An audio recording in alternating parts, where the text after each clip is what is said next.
যদি কোনো হাফেজ তার তেলাওয়াত সুন্দর করতে চায় এবং তার ইয়াদ ধরে রাখতে চায়, দুইটার জন্য দুই রকম কৌশল, ভিন্ন ভিন্ন কৌশল।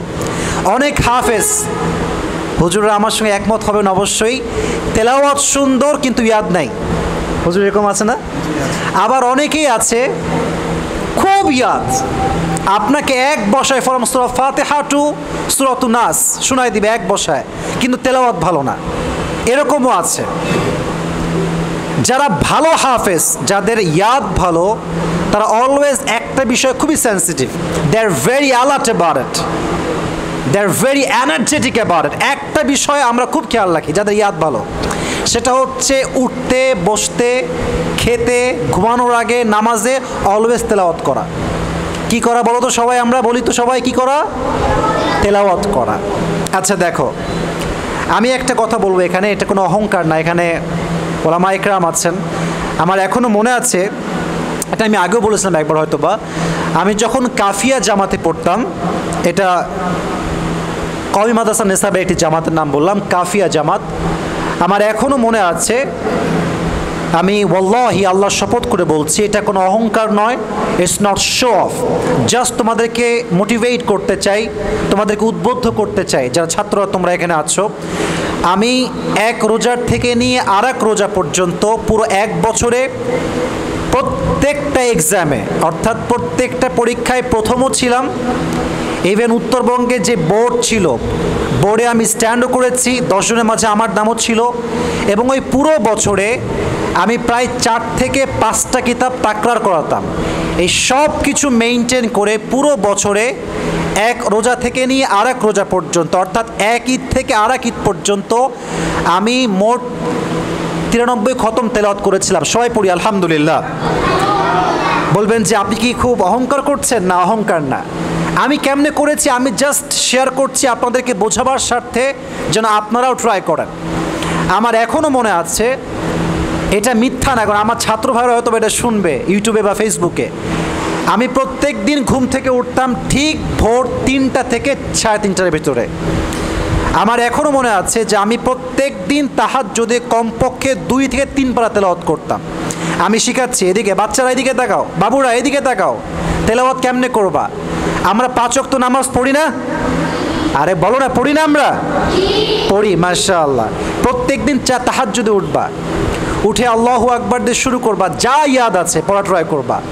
যে তুমি 10 পারার হাফেজ হও, তুমি 5 পারা পড়বা, তুমি 2 পারা পড়বা, বাট রিপিট আফটার রিপিট পড়তে হয়। প্রত্যেক দিন পড়লে এটা ঠুটস্থ হয়ে যায়।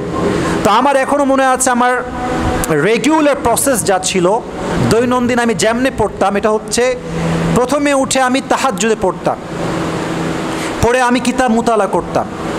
আবার ঠিক আজান যখন দিত, নামাজের ঠিক 15 মিনিট আগে মসজিদে যেতাম। ফজরের পূর্বে আমরা কয় রাকাত সুন্নাত নামাজ পড়ি? বলেন সবাই, কয় রাকাত? ওই 20 মিনিট পাইলে 1 পারা, 15 মিনিট পাইলে 15 পৃষ্ঠা পড়তাম। আবার ফজরের পরে পড়তাম, তারপর কিতাব মুতালা করতাম, আরও সামনের পড়াগুলো রিভাইজ দেওয়া ট্রাই করতাম, আগের পড়াগুলো পড়া ট্রাই করতাম। সব কিছু মিলিয়ে আমার এখনও মনে আছে যে ওস্তাদ ক্লাসে আসেন নাই, আমার ভাল লাগছে না, আমি মনে মনে তেলাওয়াত করতাম। আমার এমনও দিন গেছে, আমি আবারও বলছি, ওয়াল্লাহি ওয়াল্লাহি ওয়াল্লাহি, আল্লাহর কসম করে বলছি, ওয়াল্লাহি বিল্লাহি তাল্লাহি, কোনো শো অফ নয়।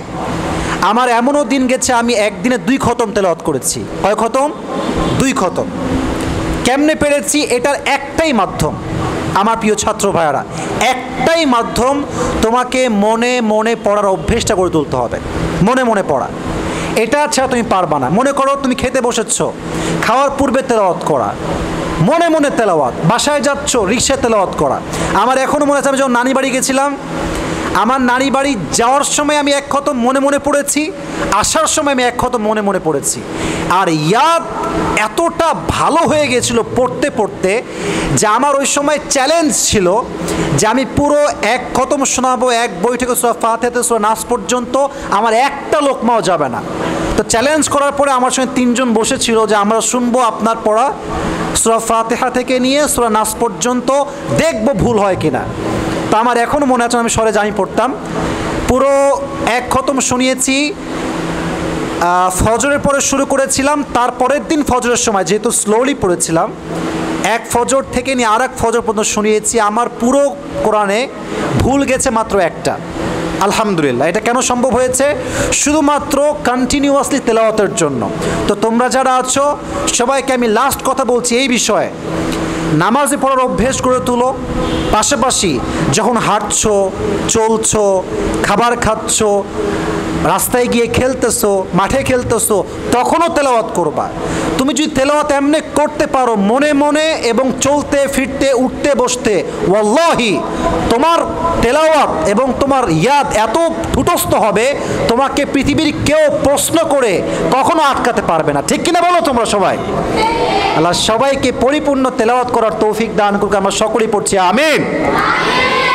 তাহলে উঠতে বসতে, খাওয়ার সময়, খেলার সময়, ঘুমানোর আগে, নামাজে, সুন্নতে, তাহাজ্জুদে, অলওয়েজ তেলাওয়াত আমরা সবাই করবো তো ইনশাআল্লাহ? আমি তো শুনি নাই, বলেন সবাই ইনশাআল্লাহ। আরেকবার বলেন ইনশাআল্লাহ। আল্লাহ সবাইকে কবুল করুক, সকলেই পড়া আমিন। 2 নাম্বার কথা, খুবই শর্ট টাইম আমাকে শেষ করতে হবে। সবক মুখস্থ করব কেমন করে আমি বলবো, সবাই শুনবেন তো ইনশাআল্লাহ? এদিকে তাকান সবাই। আচ্ছা, মনে করেন for an example this is a book which is কোরআন। এটা হচ্ছে কোরআন, জাস্ট ফর এন এক্সাম্পল, উদাহরণস্বরূপ। কখনোই প্রথমে মুখস্থ করার ট্রাই করবেন না, আগে এটাকে মুতাআলা করে রিভাইজ দিবেন। বাচ্চারা এদিকে তাকাও, তোমাদের সহজ ভাষায় বলছি, আগে নাজরানা পড়বা কয়েকবার, মুখস্থ করতে হবে না। ওয়াল্লাহু জাআলা লাকুম মিন বুয়ুতিকুম সাকানাও ওয়া জাআলা লাকুম মিন জুলুদিল আনআম, পড়ো। এমনি মুখস্থ করতে হবে না, এমনি পড়ো। যখন পড়তে পড়তে একটু ঝাঁঝরা হবে, একটু আয়ত্তে আসবে, তখন মুখস্থ করা স্টার্ট করো। আমাদের ভুলটা কি হয়, যেটা আমি অনেক সময় করেছি, প্রথম লাইন থেকে মুখস্থ শুরু না। This is not the right process, এটা সঠিক পদ্ধতি নয়।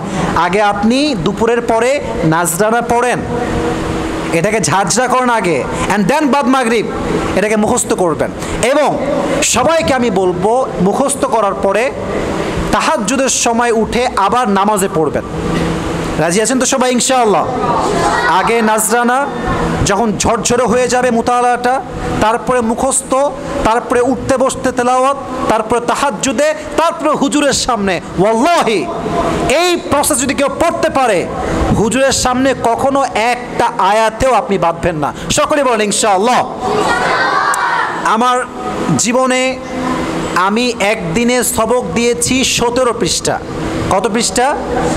17। হুজুর এখানে কিন্তু আমার ওস্তাদ আছে, এখানে আমার মিথ্যা বলার কোনো অবকাশ নেই, বানিয়ে বলার কোনো অবকাশ নেই। আমার সবক আমি সর্বোচ্চ দিয়েছি 17 পৃষ্ঠা। আমার এখনও মনে আছে আমি মুখস্থ করেছিলাম শুক্রবারের দিন। এখানে মিথ্যা কথা বলবো না যে খালি বাদ মাগরিব পড়েই হয়েছে, তা না। শুক্রবারের দিন ফজরের পর থেকে নিয়ে আমি মুতালা শুরু করেছি, বারবার রিভাইজ দিয়েছি। জোহরের পর থেকে মুখস্থ করার ট্রাই করেছি। জোহর থেকে নিয়ে প্রায় তারপরের দিন তাহাজ্জুদ পর্যন্ত আমার 17 পৃষ্ঠা মুখস্থ হয়েছে। এবং আমার এখনও মনে আছে, হুজুরের কাছে আমি গেলাম, এটা আমার শেষ প্রান্তে, মানে হেফজের শেষ প্রান্তে হুজুর কোরআন খুলেছে। হুজুর ভেবেছে হয়তো বা ও 3 পৃষ্ঠা দেয়, 4 পৃষ্ঠা দেয়, দিয়ে শেষ হয়ে যাবে। 4 পৃষ্ঠা হয়, শেষ হয় না। 5 পৃষ্ঠা হয়, শেষ হয় না। 6 পৃষ্ঠা হয়, শেষ হয় না। তো হুজুর বলছে কে তো শেষ হবে, আমাদের সবাই সিরিয়ালে বসে আছে, এরা সবাই সবক শোনাবে আমাকে। তাই আমি বললাম হুজুর আজকে আপনি শুধু শুনবেন, আমি আপনাকে শোনাবো। তো আমার এখনও মনে আছে 17 পৃষ্ঠা শেষ, একটা লোকমাও যায়নি, আমি পরিপূর্ণ বিনা লোকমায় শুনিয়েছি। আলহামদুলিল্লাহ পড়েন সবাই আপনারা। তো এর মানে যে আসিফ হুজুর খুব ভালো হাফেজ, খুব ভালো, তা না। ব্যাপারটা হচ্ছে রাইট প্রসেস অ্যাপ্লাই করবেন, আপনার ইয়াদ আপনার ভিতর ঢুকাই দিবে একজন। আওয়াজ দিয়ে বলেন তো সেই সত্তার নাম কি? আল্লাহ আমাদের সবাইকে এই প্রসেসে সবক ইয়াদ করার তৌফিক দান করুক। আমরা সকলেই মন খুলে পড়ছি আমিন। আর 2টি কথা বলে শেষ করছি। প্রথম কথা হচ্ছে এই ফোন নিয়ে, এটা তোমরা চেনো সবাই, এটা তোমাদের জন্য না, তোমাদের বয়স এখনো এটার জন্য আসে নাই। এটা আমার মিডিয়ার ভাইরা যারা আছেন, আমি সবাইকে বলবো এটা আপনারা সবাই কাট করে আপলোড দিবেন, প্রত্যেকটি বাবার জন্য, মায়ের জন্য আমার কথা, বাচ্চাকে এই অবস্থায় স্মার্টফোনটা হাতে দিবেন না। আমার জীবনে আমি বাপের কাছে মায়ের খাইছি জীবনে একবার, সেই মায়ের কখন, যখন আমি হেফজোখানে বের হয়ে আসছি কিতাবখানে ভর্তি হয়েছি, তখন আমাকে এমন মারা মেরেছে, আমি জীবনে এরকম মায়ের খাই নাই। কেন মেরেছে? একটাই কারণ, এই মোবাইল ফোন। আমি চাইতাম ফোন ইউজ করবো, আব্বা বলতো না, never ever you cannot use this smartphone, হবে না, এটা আমার দ্বারা হবে না। তো আমি কি করেছিলাম, চুরি করে ফোন কিনেছিলাম। আমি দুষ্টু ছিলাম, এটা আমি অস্বীকার করি না। তা আমার মনে আছে, আমার বাবা জানতে পেরেছে যে আমি মোবাইল ফোন কিনেছি চুরি করে। আপনি তো কওমি আলেম, আমরা কওমি মাদ্রাসায় পড়েছি, আমরা জানি কওমি মাদ্রাসায় Android phone it is just like হারাম, একদম হারাম, কোনো দলিল লাগবে না, দলিলের কতি লাগবে, এটা এমনি হারাম। তা আমার বাবা, আমি মোবাইল ফোন কিনেছি, আব্বা জানে, আমাকে মানা করছে যে বাবা রেখে দাও, তোমার বয়স হয়নি, বয়স হলে আমি তোমাকে নিজে কিনে দিব, সমস্যা নাই। আমি মানি নাই। তো এটা হচ্ছে আমার বাসা, this is the gate of our house, এটা হচ্ছে আমাদের দরজা। তা আমি এখানে চুপ করে বসে আছি রেগে, বাসায় ঢুকবো না, আমাকে ফোন ইউজ করতে দেওয়াই লাগবে। আব্বা আসলো, এসে হুজুর আমার এখানে আছে, এভাবে আমার ঘাড়ে হাত রেখে বলল যে বাবা আসো, বাসায় আসো, তোমাকে ফোন আমি নিজে কিনে দিব, আসো বাসায় আসো। আমি বলছি আমি যাবো না, আমার এখনই ফোন লাগবে। এই যে মায়ের শুরু হলো, মায়ের খাইতে খাইতে আমার মা দৌড়ায় আসছে যে ওরা মাইরেন না আপনি। ওই জীবনে একবার মায়ের খাইছি বাবার হাতে ফোনের জন্য, ওই যে আমার ঘাড় সোজা হয়েছে, ওই থেকে নিয়ে এই পর্যন্ত আমি আসছি। অতএব তোমরা যারা বাচ্চারা আছো, আব্বা আম্মা রাগ করলে মন খারাপ করবে না, মাথায় রাখবা তোমাদেরকে ধমক দেওয়া হচ্ছে, এটার উদ্দেশ্যই হচ্ছে তোমাদের ভবিষ্যৎ সুন্দর করবে একজন, তিনি কে? বাসায় গিয়ে অ্যান্ড্রয়েড ফোনে হাত দিবা না, স্মার্টফোনে হাত দিবা না, কখনো মোবাইল ফোনে গেমস খেলা, বাজে ভিডিও দেখা, গান দেখা, মুভি দেখা, কোনো সিনেমা দেখা যাবে না। বাচ্চারা সবাই রাজি আছে তো ইনশাআল্লাহ? আরে এত আসতে কেন রে বাবা, জোরে কও তো ইনশাআল্লাহ। আর তোমরা অনেকে কিছুটা বড় হয়ে গেছো, তারাবির নামাজও পড়াতে হবে, আস্তে আস্তে নিয়াত রাখতে হবে। এই যে আমাদের হুজুর বসে আছে আমার ডান পাশে, আমার বাবার অনেক কাছের বন্ধু। হুজুরের কাছে আমি, it has been maybe 7 years, 7 বছর আগের কথা, আমি নিজে ইন্টারভিউ দিয়েছি হুজুরের কাছে। হুজুর আমাকে ভালো নাম্বার দিয়েছেন, আমি সে সময় চান্স পেয়েছিলাম, আমার এখনও মনে আছে।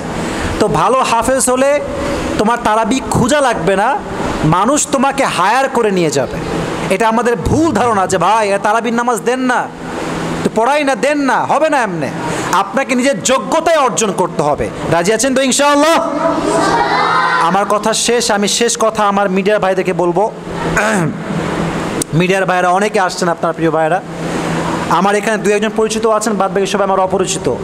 আপনারা ভুলভাল ক্যাপশন কেউ দিবেন না। এই যে এদিকে মোবাইল ফোন রাখেন সবাই, এদিকে আপনারা কেউ ভুলভাল ক্যাপশন দিবেন না।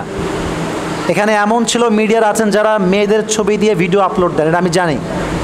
তো আমি কাউকে ইনসাল্ট করার যোগ্যতা আমার নাই, কাউকে অসম্মান করে নিজের সম্মান কখনো বাড়ে না। আপনারা দূর থেকে আসছেন, নওগাঁ থেকে, বানেশ্বর থেকে, অনেক দূর থেকে আপনারা আসছেন, আমি কিন্তু জানতামও না। আমাকে বললো ফোন দিয়ে যে ভাই দূর থেকে ভাইরা আসছে, আপনাদেরকে আমি অ্যাপ্রিসিয়েট করি, আমি চাই আপনারা আসেন, বাট ভুলভাল থাম্বনেল দিবেন না। আপনাদের ভুলভাল থাম্বনেলের জন্য আমার বাসাতেও সমস্যা হয়, ভুলভাল থাম্বনেলের জন্য। এগুলো ভুলভাল থাম্বনেল দিবেন না আপনারা।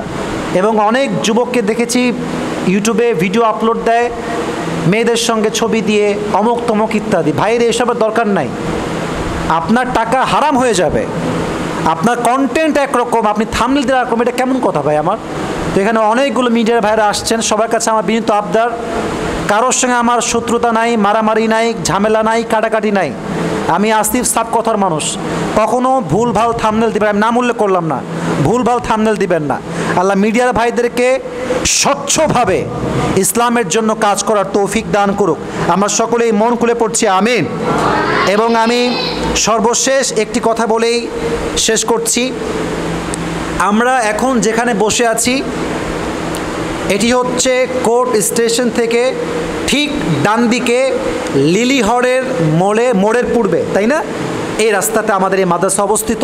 মাদ্রাসার নাম হচ্ছে ফয়জুল কোরআন হিফজ মাদ্রাসা।